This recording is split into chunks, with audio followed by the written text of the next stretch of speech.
Good afternoon, ladies and gentlemen. It's an absolute treat to be here today. Can you hear me at the back? Yeah. What an honor to be addressing all of you today with this eminent speakers and you wonderful guests on this International Women's Day, celebrating and championing women, something I try to do every single day of my life, and thrilled to be here today doing so again. My name is Sheila Mackintosh-Stewart, and despite my long, double-barreled, tongue-tripping, I did not, in fact, grow up in Scotland, but in a land far, far away in the deep and dark jungles of Malaysia. And I know there's some fellow Malaysians here as well, so welcome to all of you too. But I grew up with ferocious tigers and elephants and cobras as my next door neighbors. Not quite the sort of neighbors you invite around for a cup of tea. But believe me, as Nietzsche very wisely said, what doesn't kill you makes you stronger. And believe me, I do have the survival and the life skills to show for it. So I put these fearsome skills to work in my everyday work as a family divorce lawyer, which Bazi has just mentioned. But I'm not your conventional divorce lawyer because I come with an unexpected twist. And the twist is that, unlike other divorce lawyers, I actually use some of my time to help repair and save marriages where I can do it, and to avoid people from going down to the divorce courts. That is why I have today earned the nickname Relationship Guru by the media for my relationship coaching work, because I'm on a mission to help everyone get relationships smarter. But if divorce or breakup is unavoidable, then using my 3 decades of family law experience, I focus on finding the best resolution and outcome for families, because I know how profoundly life-changing divorce can be. But that's enough of my work. I'm now going to tell you a story it's a success story about a 24-year-old young lady called Lizzie and her remarkable trailblazing work in the testosterone-fueled world of motorsports, and how she overcame challenges to become a real success story, and literally from zero to girl hero. So Lizzie is a Formula One presenter and an influencer and a successful digital content creator and a real role model for young women. So, age 21, fresh out of university, armed with only a first-class history of art degree, Lizzie dropped a bombshell on me. She said, this was to do with her career choice, she decided to dive headfirst into the closed, highly competitive world of Formula One. And I thought to myself, oh my goodness, how is she going to crack this? This was a young lady who was not an engineer. She was not a STEM graduate. She had a first-class degree in the history of arts. She had no experience whatsoever working in Formula One or even had any contacts.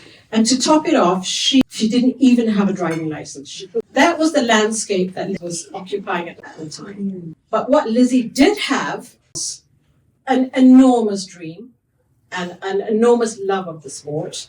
She had a big vision. She had acres of courage and resourcefulness and can-do spirit. And she had an extraordinary creative mind and an incredible knack for just standing in front of camera and engaging and presenting, even though she had never done it before. So she was quite a gal. Let me tell you what her vision was. Her vision was to demystify motorsports for young women like herself who loved the sports but was lost in a sea of technical jargon. So to do this, she needed to carve out a space to make motorsports more accessible and engaging for young women. And so she decided that the best way to do this was through the role of social media.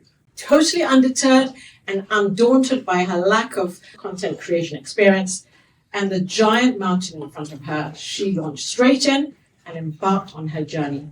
She whipped up her first 3-minute video in her bedroom with nothing but her creative mind, her trusty smartphone, and literally a mug as a makeshift tripod. Talk about DIY, but that's what Lizzie did. And she unleashed her first creation on TikTok. And she waited.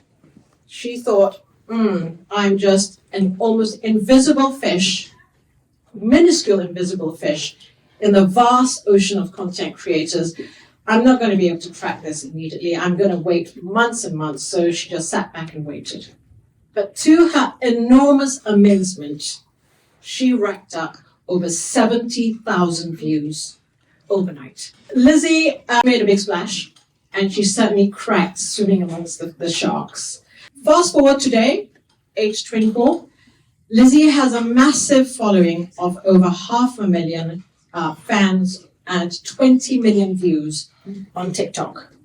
And she can truly be described as a social media sensation. She's often given the moniker Queen of Sports, and she's now a very powerful influencer too. And guess what? 95% of Lizzie's followers are young women aged between 18 to 30, absolute gold dust and dream demographic for brands like Formula One. Obviously, all came knocking on her door to try and tap into her devoted fan base. Today, Lizzie has traveled over 50 countries with Formula One and other organizations, and she's also now working with Super Bowl team in America. Quite an incredible achievement in a very short space of time. And it all started in her bedroom with her trusty smartphone. Lizzie's story is very much a testament to her power of her passion and perseverance, and turning a personal love for motorsports into a thriving career in the digital age.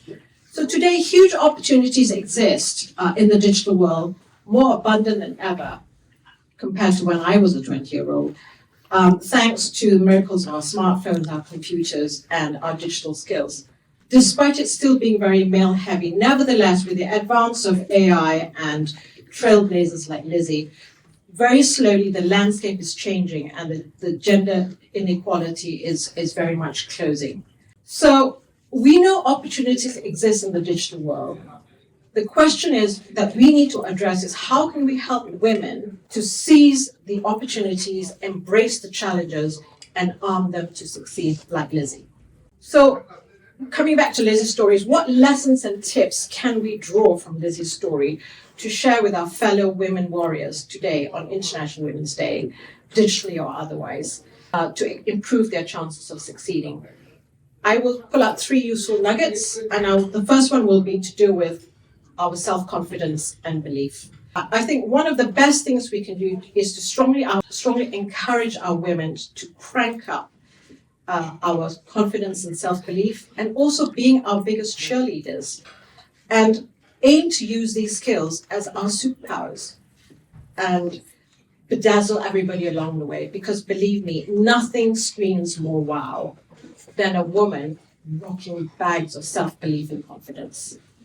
So confidence is absolutely key, and yet in my work every day I see women wobble and falter and struggle with self-confidence. And it's not helped by the fact that we fret a lot about what other people think about us too. Do you want to know what the biggest confidence killers are?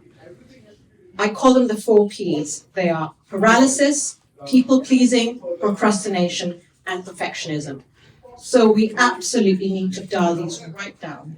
But the good news is that confidence is not an elusive unicorn. It's something that we can actually cultivate with practice and time. So here's a stellar confidence boosting tip. Embrace what you're awesome at, even if it's making a killer grilled cheese sandwich. So basically identify what you're good at, master it, cheer yourself on, and watch your confidence soar. Trust me, you won't know what you can achieve until you give it a shot. Another golden tip to share. Embrace the power of OBP, which means observation, borrowing, and practice. Watch confident folk in action, borrow their moves, and practice like your life depends on it. Today, in an event like this, mingle with the confident crowd, learn their skills, go back and practice, and believe me, it absolutely works. The second tip I would share with you is to seize the day, feel the fear, and do it anyway. So don't miss out on winning, and take the chance and get in the game, because until you're in there, you don't know whether you can win it. And as in Lizzie's case, action is key. Don't just jump right in. And if you don't feel confident enough, don't worry, confidence will follow you along the way. The last tip I want to share with you is really important. It's about building our empowerment squad and surrounding ourselves with supporters and encouragers who set us up for productivity and success. We all need good support systems. But ladies, I know we're not particularly good at asking for help, so it's time to change that. So let's surround ourselves with mentors, peers, and allies who can offer good guidance, because success isn't a solo act, but a team effort. It's all about lifting each other up, watching, sharing, learning. That's how we learn, get inspired, and find our courage. So Lizzie was very lucky in having a very supportive family, but she was also smart enough to realize she needed a good support squad around her, including her lawyer mum, who was very much helping her with a lot of her journey. But she needed this team who was crucial because she had very few mentors in the motorsports world. Anyway, finally, I'm nearly there. Ladies, let's channel our inner warrior and really fire up our engines. This is the dragon here. As we ride the mighty Chinese dragon of 2024, let's kick that pesky inner voice of doubt to the curb like yesterday's trash. Let's slay those tigers and rewire ourselves for awesomeness and time to the soundtrack of our success. Ladies and gentlemen, finally, I should just mention that Lizzie's full name is Lizzie Mackintosh, and she happens to be my amazing daughter. Thank you very much.